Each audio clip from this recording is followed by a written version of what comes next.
Hello, friends. Have you ever felt that quiet, nagging worry that sometimes creeps in as we get older? It isn't the fear of some big, dramatic illness. It's a much more personal dread. The fear of losing our cherished independence. That ability to simply live our lives, on our own terms, in our own homes. It's a feeling we all understand, isn't it? But here is the terrifying reality no one talks about. For those of us over 75, the greatest threat to that independence often doesn't come from a disease. It comes from something much simpler and much more sudden. It comes from frailty, that slow, silent decline of muscle strength that can make everyday tasks feel like climbing a mountain. And the shocking research from the CDC shows that this journey towards losing independence almost always begins with a single, devastating fall. Now, as a doctor who has spent decades working with seniors and their families, what if I told you that the biggest dangers aren't always what we think? I have witnessed a heartbreaking truth that most people don't want to believe.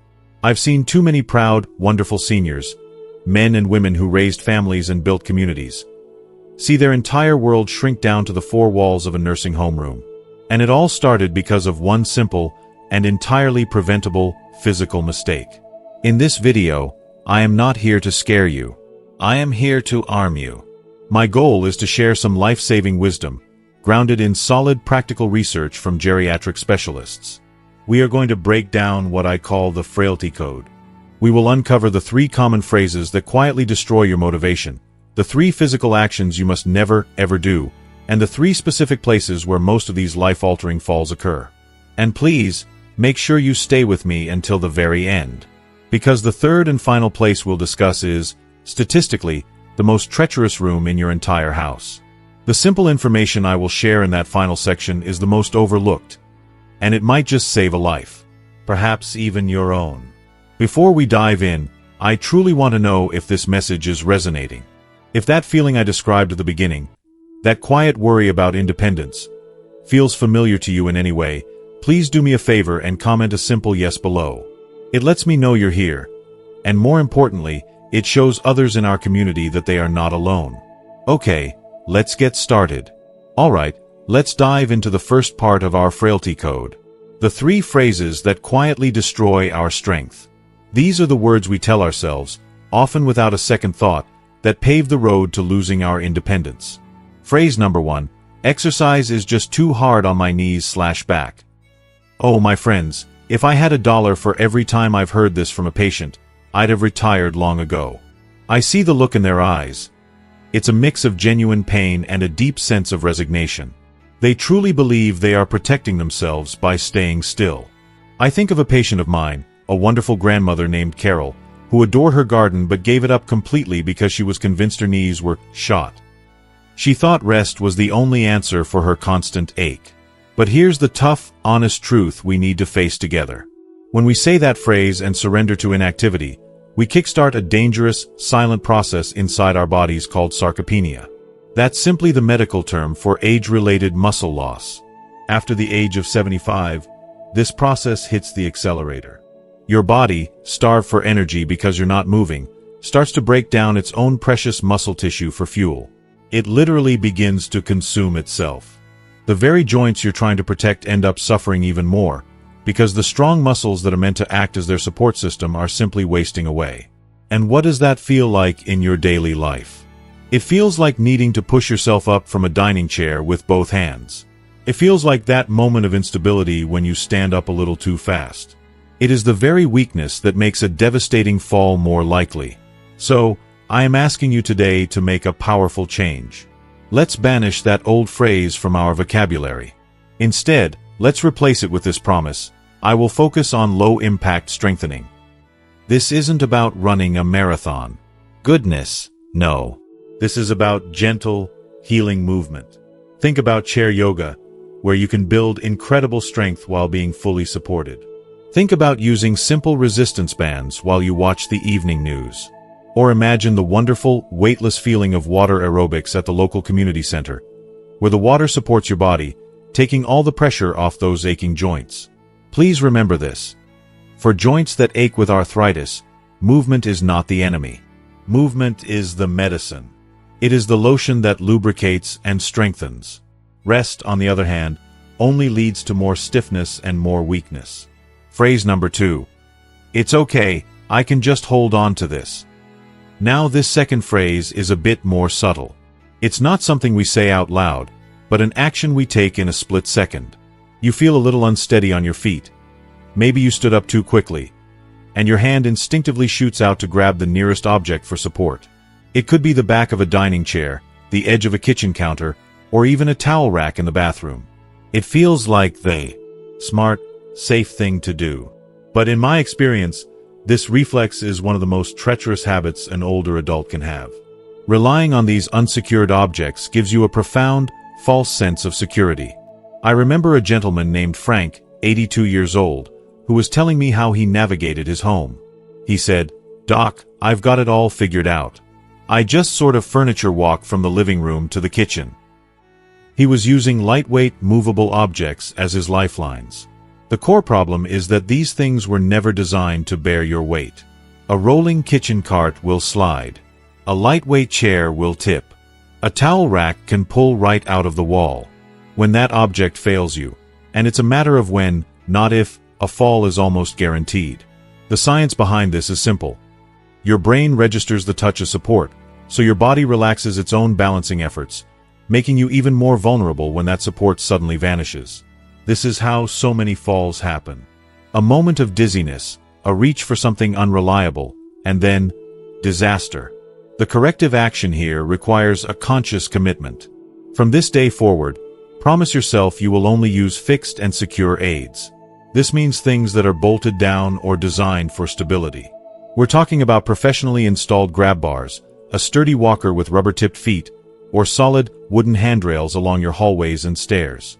Even better, practice the single best exercise to combat this.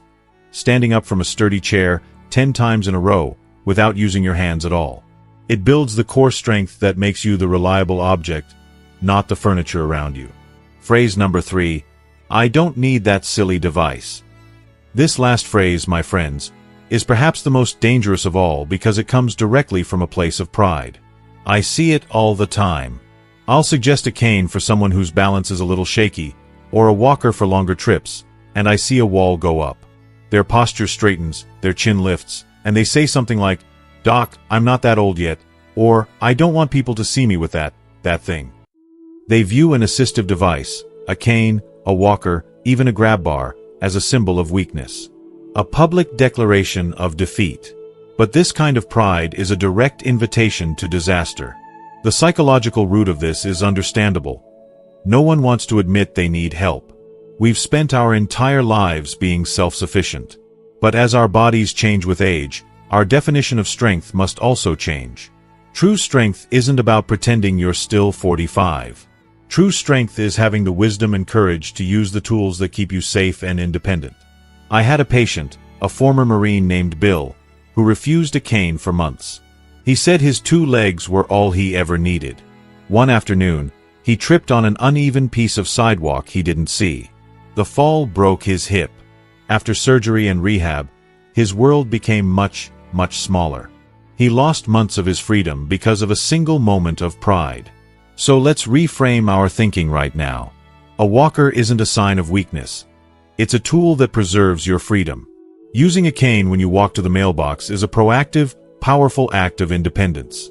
It's what keeps you moving safely in the world, ensuring you don't become a prisoner in your own home out of fear of falling. It's about choosing to stay in the game, on your own terms. Alright, we've covered the mental traps. Now, let's move to the second part of our code. The 3 physical actions you must never do. These are the frailty accelerators. Action number 1. Never lift heavy objects by bending at the waist. We've all been told this since we were young. Lift with your legs, not with your back. But as we age, this advice transforms from a helpful tip into a critical, non-negotiable rule. Here's the core reason why it becomes so dangerous after 70. Throughout your life, the soft, cushion-like discs between your vertebrae act as shock absorbers. With age, these discs naturally lose water content and become less flexible. They become more brittle. Think less like a rubber washer and more like a piece of fine china. When you bend over at the waist to pick up something as simple as a bag of groceries, a case of water, or even a heavy book, You are putting an immense, focused pressure on these fragile discs and the surrounding muscles of your lower back. It's a habit we've done a million times, but our bodies are different now. All it takes is one wrong move to cause a severe muscle strain that can leave you in pain for weeks, or worse, cause a disc to bulge or rupture, a condition that can lead to debilitating sciatica and a long, painful recovery. I saw this happen to a patient who was simply trying to lift a small bag of potting soil in his garage. He bent over, felt a sharp electric shock of pain in his back, and dropped to his knees. That one simple mistake cost him his entire summer. So, the solution is the squat technique. And you must treat it as law. When picking up anything heavier than a magazine, you must always keep your back straight, bend at your knees, and lower yourself down as if you were sitting in an invisible chair. Use your powerful leg muscles, your quads and glutes, to power the lift. Even better, eliminate the risk entirely. Invest in a simple, long-handled grabber tool. They cost less than $20 and are worth their weight in gold for preventing the kind of back injury that can steal your mobility in an instant. Action number 2. Never wear loose, floppy, or high-heeled footwear inside your home. This next point is one of the most significant and overlooked dangers inside our own homes. What are you wearing on your feet right now? Is it a pair of backless, floppy slippers? Are you walking around on hardwood or tile floors in just your socks? Perhaps you're wearing a pair of comfortable slip-on shoes that have a small, 1-inch heel? While these may feel comfortable, they are a primary cause of life-altering falls. The Centers for Disease Control, the CDC, has confirmed this in multiple studies. Tripping over loose rugs or unstable footwear is a leading cause of home falls among seniors. The core issue is a loss of stability and sensory feedback. When you wear socks only, you have no grip. When you wear floppy, backless slippers, your foot can slide around inside, and the front edge can easily catch on the edge of a rug or a transition strip between rooms. Your brain and your feet aren't communicating properly about the ground beneath you. I once spoke with a woman who fell and broke her wrist. When we traced back the cause, it was astonishingly simple. She was carrying a small basket of laundry down the hall, and the front lip of her fluffy slipper caught on the carpet. That was it. That's all it took. Her comfortable slippers became the instrument of a painful, months-long recovery. The feeling of being unsafe in her own hallway haunted her for years. The fix for this is immediate and simple. Please, invest in a good pair of dedicated house shoes. I'm talking about a well-fitting, supportive shoe, preferably a slip-on or Velcro model, that has a firm, non-slip rubber sole. These shoes provide structure, support your arch, and give you a secure grip on all surfaces. They keep your feet warm while keeping you safe. Save those cozy, floppy slippers for when you're already sitting in your recliner or settled in bed, but make it a strict rule to never, ever wear them when walking around, and especially not on the stairs. Action number 3. Never reach for objects stored high above your shoulders. This final physical mistake is a recipe for a fall, and it happens in the kitchen, the closet, and the garage every single day. You need that one serving platter that's on the very top shelf. Or perhaps it's a box of old photos in the closet. You stretch up on your tiptoes, your arm reaching as high as it can go. Maybe you even grab a little step stool to get that extra height. This action is incredibly dangerous for 2 specific reasons related to our aging bodies. First, when you stretch upwards or climb, you dramatically shift your center of gravity. You become top-heavy and far less stable, like a tall building in an earthquake. A slight lean too far is all it takes to lose your balance. But the second reason is even more insidious. It's a physiological response called orthostatic hypotension. When you suddenly change your posture by reaching high or standing up on a stool, your blood pressure can momentarily drop. This can cause a sudden feeling of dizziness, lightheadedness, or seeing spots in your eyes. It lasts for just a second or two, but that's all the time it takes to lose your footing and come crashing down. I've seen this lead to concussions, broken arms, and fractured hips. It's a terrible, unnecessary risk. The solution is what I call the middle shelf rule. It's a commitment to reorganizing your home for safety. Ensure that all the items you use frequently, your coffee mugs, your daily medications, your favorite cereal, your cooking oils, are stored somewhere between your knee height and your shoulder height. This is your safe zone. For everything else that's stored higher up, you have 2 safe options. Use a long-handled grabber tool, or simply ask a family member or a neighbor for help. I know it can be hard to ask, but please, think of it this way. Asking for help with one small task is a sign of wisdom. It is an act that ensures you will be around, safe and healthy, to do 1,000 other things for yourself tomorrow. Okay. We've covered our thoughts and our actions. Now for the final, critical piece of the puzzle. The 3 high-risk places where most falls occur. These are the fall zones. Fall zone number 1. The bathroom. If there is one room in your home that you must treat with the utmost respect and caution, it is the bathroom. Statistically, it is the most treacherous room in the house for a senior. It's a perfect storm of risk factors, all contained in one small space. First, you have the obvious hazards. Hard tile floors, water, and slippery porcelain surfaces inside the tub or shower. These alone are dangerous enough. But the real danger is physiological, and it's linked directly to the toilet. The simple act of sitting down and then standing up from the toilet causes that same condition we just discussed, orthostatic hypotension. The quick change in elevation can cause a rapid drop in blood pressure, making you feel instantly dizzy and disoriented at the precise moment you are standing on a hard, potentially wet surface. When you combine that momentary dizziness with the slippery environment, the results can be catastrophic. Na trong fong tam thuong dan den chan thuong niam trong not. Dac beat la chan thuong dao va gay suong hong. The enclosed space and hard surfaces leave no room for a gentle landing. The fix for this is not optional. It is mandatory for anyone who wants to age safely in their own home. You must fortify your bathroom. This means professionally installed, secure grab bars next to the toilet and inside the shower. Not the suction cup kind, but ones bolted securely into the wall studs.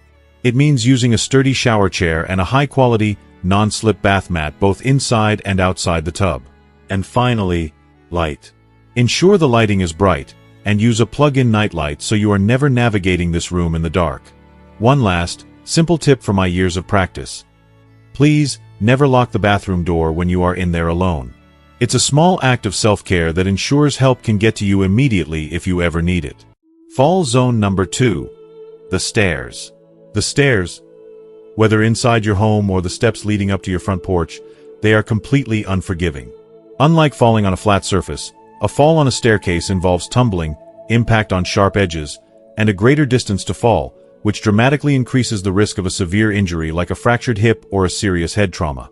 So many of these falls, interestingly, happen on the very first step going up or the very last step coming down. It's in these transition moments that our depth perception can fail us, or our attention momentarily wanders.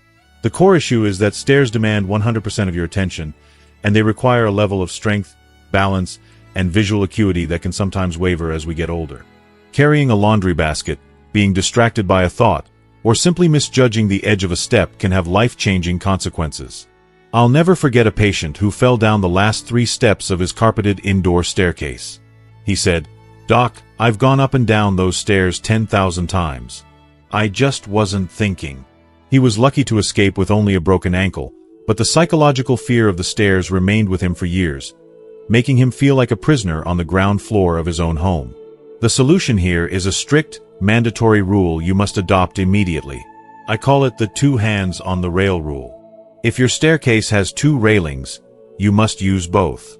If it only has one, your free hand should be empty and ready to brace against the wall, and your other hand must always be on that rail. Don't carry anything. Not a bag, not a book. Not a cup of coffee. That prevents you from holding on. Make multiple trips if you have to. Furthermore, ensure your stairs are always well lit, with a light switch at both the top and the bottom. And here's a fantastic low-cost tip. Apply a strip of high-contrast color tape to the edge of the top and bottom steps.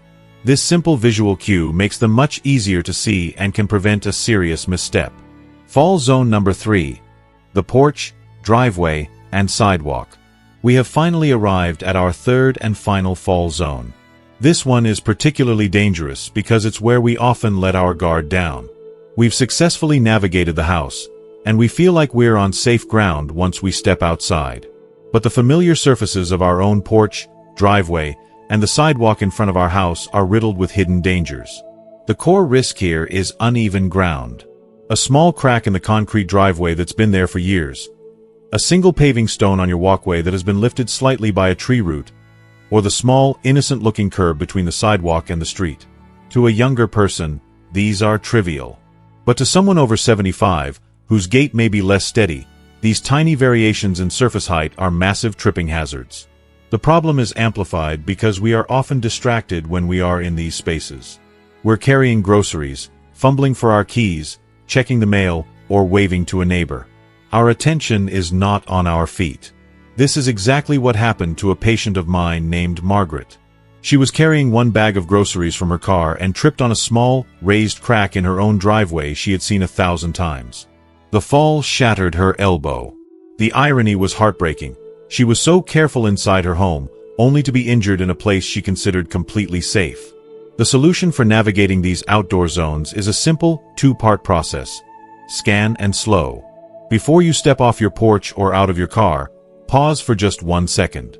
Actively scan the ground in front of you. Look for cracks, uneven spots, or wet leaves. Then, move slowly and deliberately. Always use the handrails on your porch steps, without exception.